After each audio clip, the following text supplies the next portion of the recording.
Hello and welcome to Voices of the Community. My name is Mitch Priestley. I'm the executive producer of our show and the host of today's segment. It's my privilege and pleasure to be interviewing a soloist, musician, singer-songwriter. His name is Bill Hernandez. Bill, welcome to the show. Thanks, Mitch. Good to see you, man. It's great to see you. Fellow Toastmaster? Yeah, absolutely. That's how I got into video production in the first place. Yeah, through TV Toastmasters. Toastmasters, I remember. Absolutely. Back when people ran the cameras. Right? Instead of robots. Yeah, really. Hey, it's great to have you performing in the studio. I know that our viewers are going to really enjoy listening to you. How many hats does a guy wear? I mean, I'm not an expert at music, but when I think about writing the lyrics, then I think about writing the music, but then I think about performing, which involves singing, but then you're playing an instrument at the same time. That seems like at least 4 hats right there. Yeah. Can you tell me how many hats it feels like you're wearing when you're... It does feel like you're wearing a lot, but, and I also, it's funny you said that because I teach beginning guitar and ukulele, and a lot of the students, the younger kids come in and they have a hard time trying to remember the chords, and then they try to remember the words, and there's a lot going on, but I think nothing beats consistency, practice, and time. I mean, I don't think I've missed a day of practice since I retired like 4 years ago. So nothing beats. It's all about finger memory, and once you don't have to think about, where are my fingers going for the D chord, where are my fingers going for the G. It just flows easily. It just comes naturally. Especially if you're doing covers and there's songs you've loved. I mean, I'm a child of the '60s, and so many songs I do. I mean, I realize I've been listening to Beatle tunes for 50 years. So yes, it all just kind of magically comes together. But nothing beats putting the time in. Well, what you're saying now makes me realize how many elements actually come into the studio. And you're talking about the talents that a person brings in and the preparation and what their plan is, their set. Yeah. But then there's also the instrument. And you've got quite a guitar here. Is there a story behind how you have this guitar? I was telling you, what's your name again? Josh. He was noticing the guitar test. Never, ever go to just look at a guitar. It's like trying to look at a dog. You're going to come home with something. But I went to Guitar World and I was getting my Taylor tuned. And I was just hanging out. They started bringing over guitars. And this was like a $2,700 guitar. Like once I touched it and felt it, I said, "Oh my God! All right, man, take my credit card, take my money." And then they thought they'd start bringing over amps, and I'm not taking home an amp. But, you can never have enough guitars. Well, we're not doing a commercial or a plug, but what is this instrument then, just for the record? It's a breed love. It's acoustic electric guitar, and I just love the tonal quality. I also own a Taylor, and I want to buy a Martin, my next guitar. There's a mini Martin. I'm going to be taking a couple of trips, and there's guitars that are smaller for airline travel, so I'll probably get my first Martin in a couple of months. Wow, that's amazing. Yeah. Now, you also mentioned being a child of the '60s. Yes, and I definitely. That soundbite is going to surprise some of our viewers. Yeah, 68 years old, man. As we sit here today, you are 68 years old. 68 years old. I think you look fabulous. And I know. Hold on. I was having a conversation today about offhanded compliments. I'm not sure is it a compliment? That, you look good for your age. For your age, you look good. But man, if you were 50, forget it. You look like you're in your prime. And I know that it's not only my personal opinion, because if I'm not mistaken, you are in season 1 that you're in of the Golden Bachelorette? Yes. And you're one of the bachelors on the show. Yes, that is correct. There's not too much I can say about the show, but we filmed back in June. Well, it all started, my youngest daughter, Isabel, was tired about hearing about my pathetic love life. I think I wear my heart on my sleeve. So she sent in an application for the original Golden Bachelor, which is guy Gary. But I was interviewed for that. Obviously, I didn't get that. But then a couple of months later, they said, "Would you be interested in being one of the 24 guys trying to vie for Joan's heart?" Man, I think anytime something feels uncomfortable or you want to step outside your comfort zone, it's telling me I should do it. Because I think anytime you do that, it's a learning experience. And it was really an amazing experience. But like the process or anything behind the scenes, they don't let you talk about that. You sign a pretty intense non-disclosure agreement. Yeah, I may even get sued for this. No, there's nothing. But we talk about the taping. Filming, you mentioned June, so you're talking about June of 2024. Yeah. And then season 1, and what was the premiere for season 1? So it premiered on September 18th. It was a Wednesday night at 8:00, and I remember. There were a lot of I have 2 Toastmasters groups, and they were all excited. They were throwing viewing parties, but I told them I couldn't attend because you can't attend a viewing party. So I just watched it with my ex and my daughter Gabby. And what was the best part about it was, my daughter Isabel sent in the application, but I'm pretty clueless with clothes. And so they give you a list of what, you got to go thinking you're going to last the entire season. So I spent like $5,000 on suits and oh my gosh, I'm telling everyone I own linen pants. I've never worn linen pants. I don't think I'll ever wear linen pants, but I'm set. If I ever go to Mexico or something, I'm all set. But it was really a fun thing that got my family involved, and it was a once in a lifetime experience. That's very exciting, very unique. So if Bill looks familiar to you, then you'll know that maybe you saw him on national television. Yeah, exactly. So you've already been on nationally televised.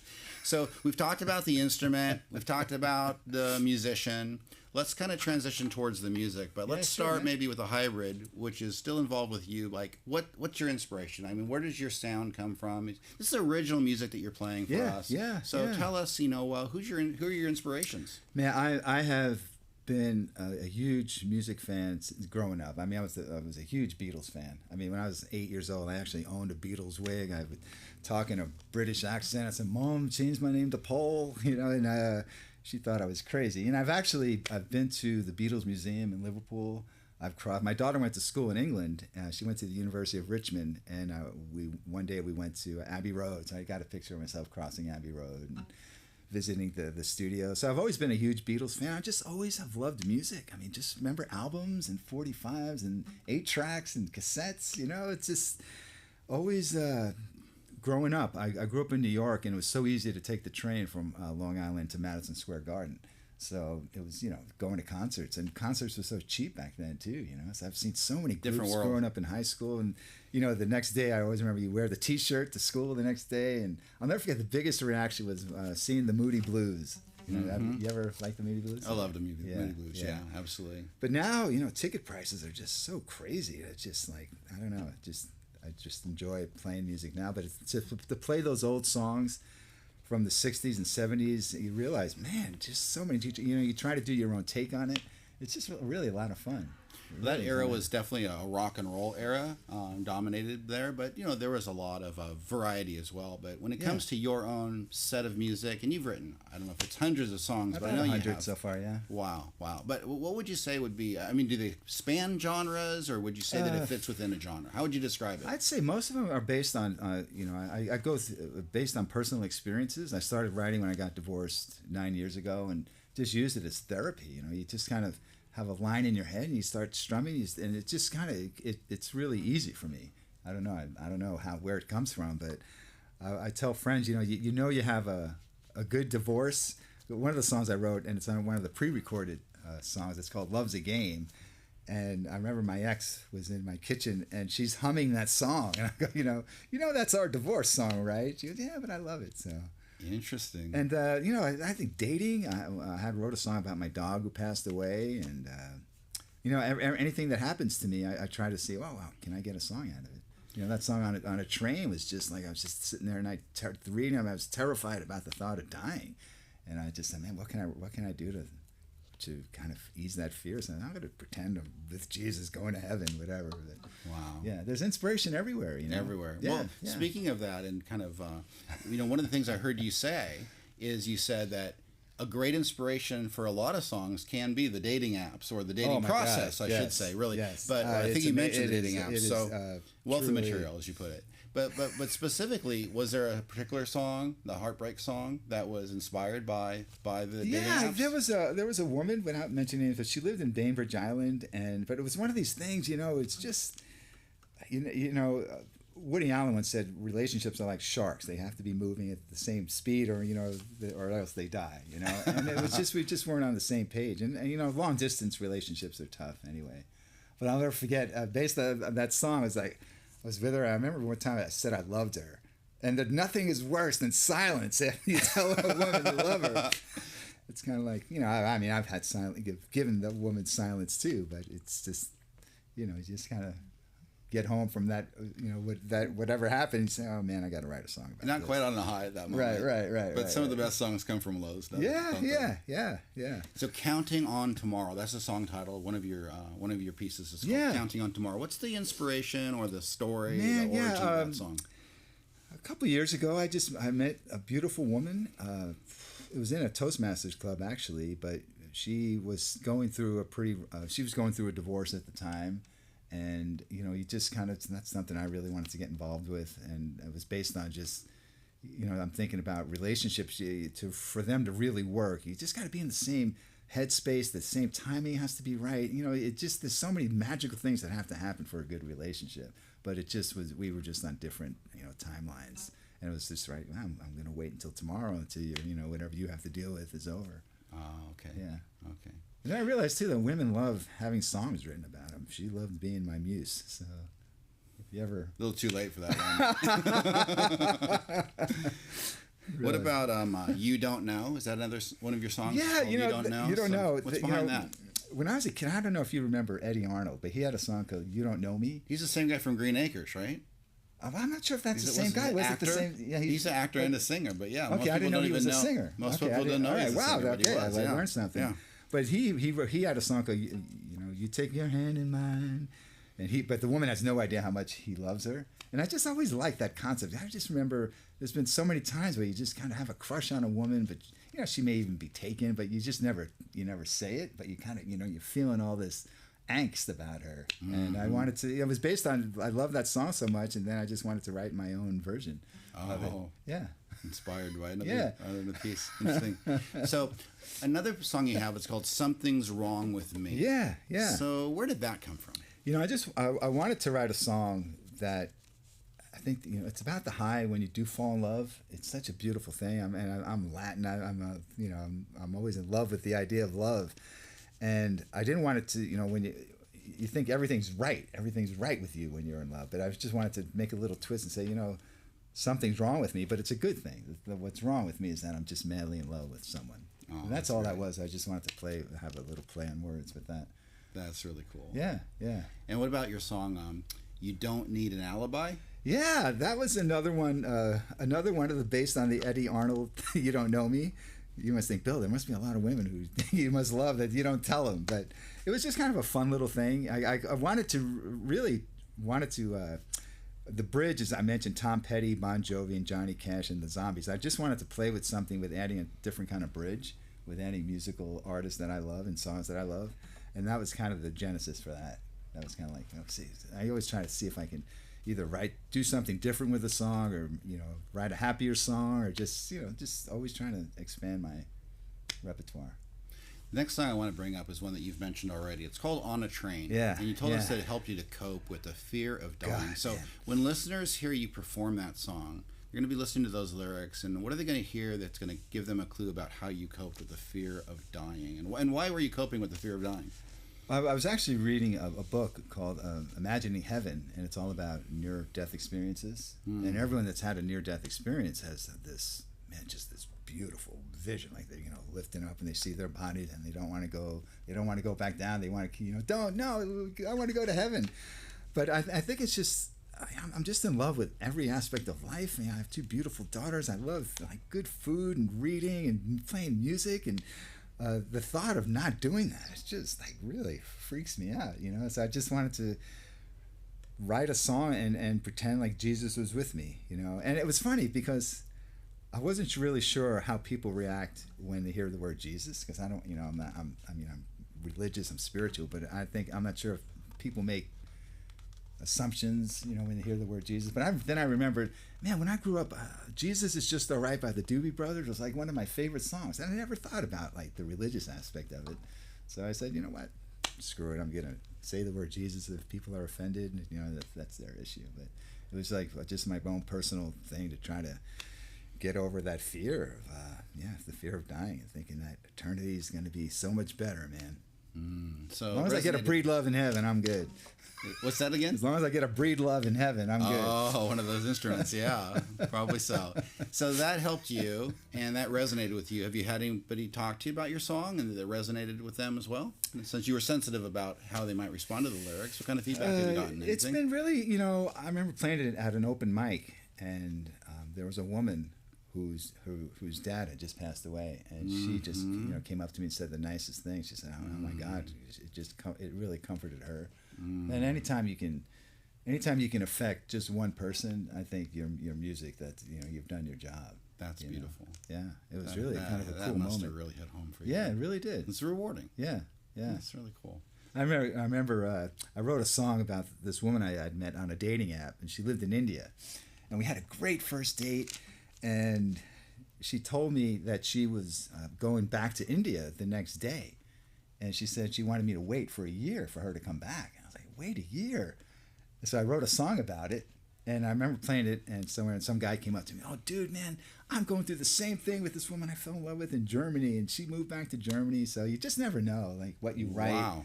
If you can move or affect one person, I think you've done your job. You know? I would say that's a big ask after one date, 1 year after I know, one date. man. I know. It's a seriously, pretty big ask. I think if it's linked with marriage, the 1 year wait, but marriage after one date, that's a little rushed. Yeah. 1 year, huh? Okay.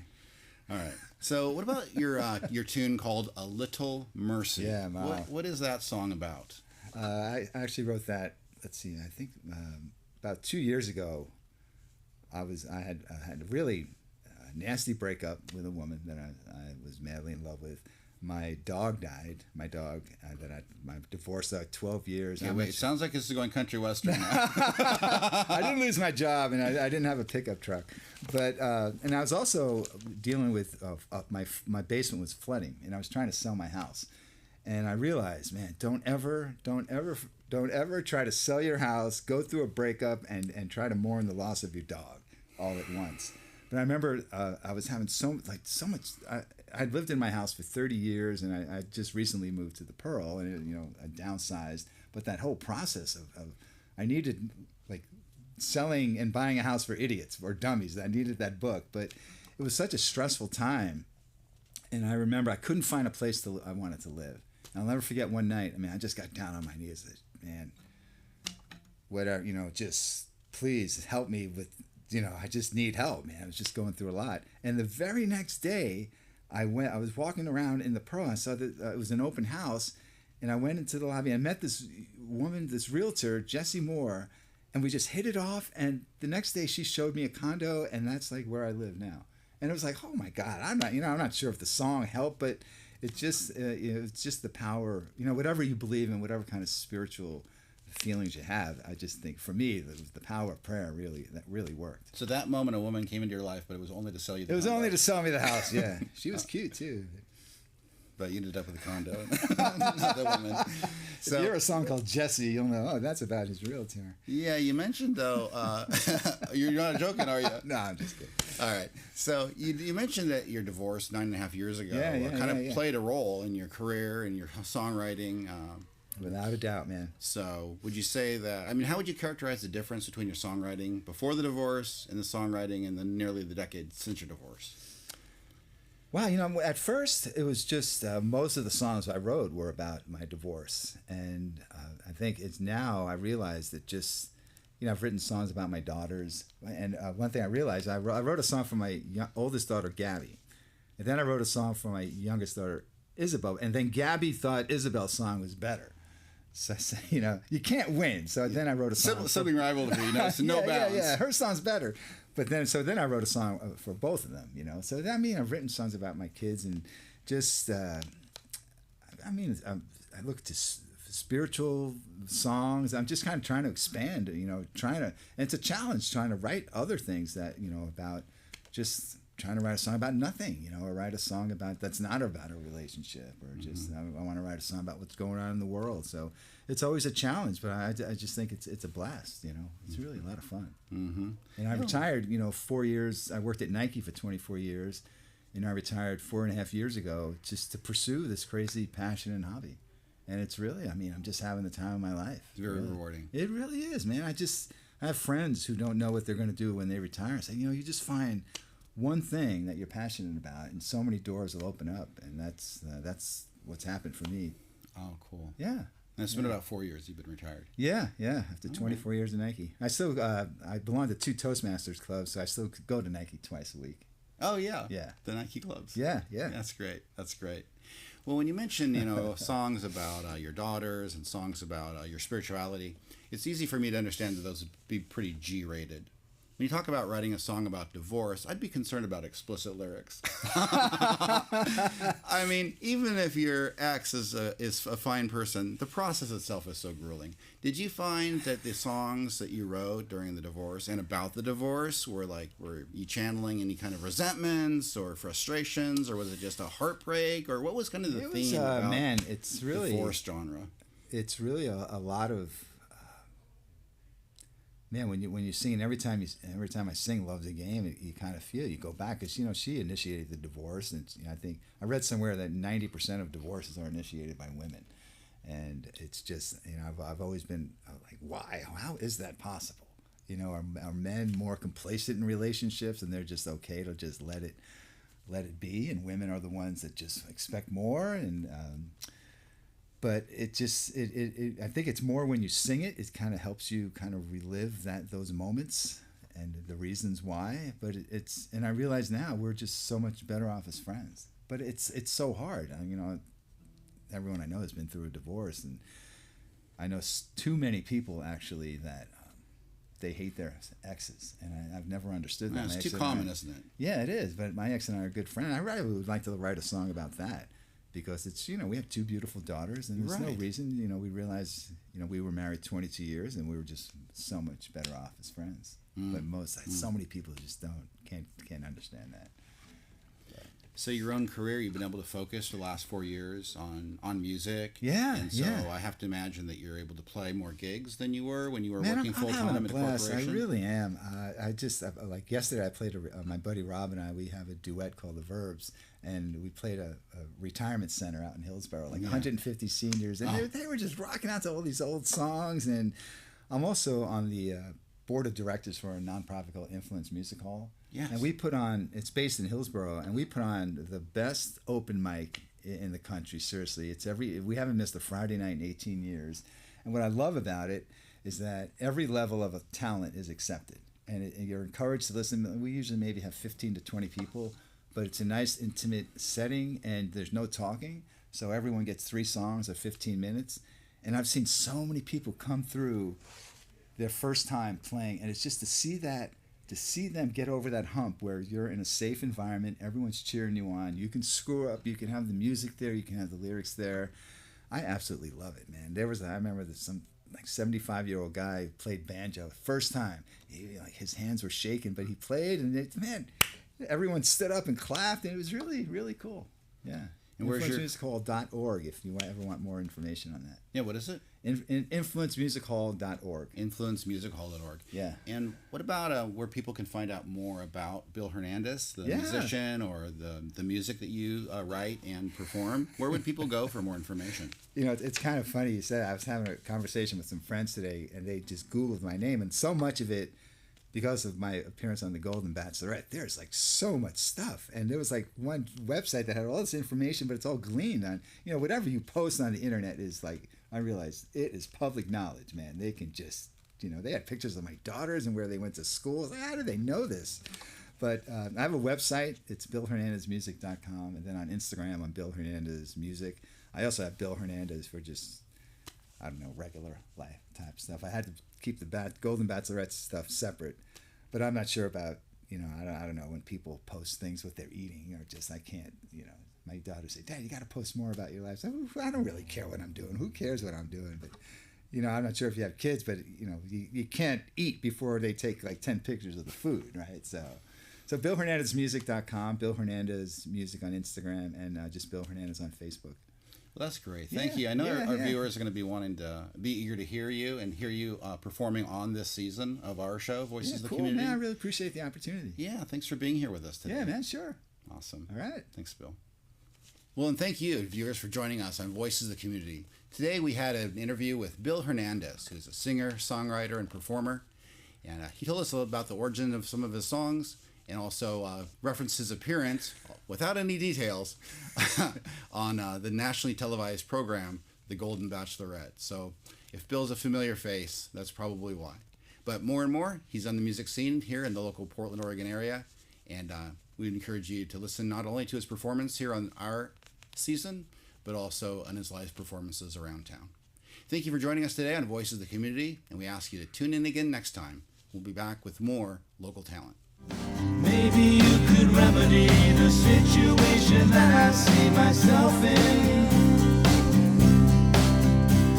I'm damned if I do.